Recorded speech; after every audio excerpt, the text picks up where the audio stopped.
এখন পর্যন্ত তো দেখলাম না মাওলানার একটা চাকরি জুটাইতে। এমন মাওলানা কোনো কামে আসে না, সংসারে একটা বোঝা। ওরে কঠিন মার দেওয়া হবে, যেটা তোমরা সহ্য করতে পারবে না। নাজমলের মনে কোনো হিংসা নাই। নাজমল আমার সোনার টুকরা ছেলে। নাজমল আল্লাহর খাস বান্দা। আমি চেয়ারম্যান বাড়ির মেয়ে, আমার বান্ধবীরা না থাকলে তোকে এখন কষে একটা চড় মারতাম।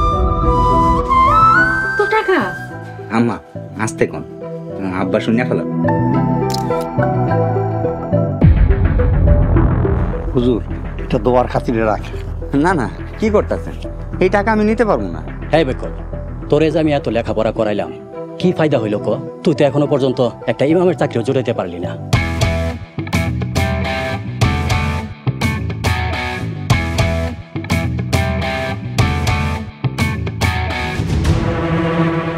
যাদের মধ্যে বিন্দু পরিমাণের কোনো মানবতা নাই, তাদের কোনো চাকরি আমি করতে চাই না।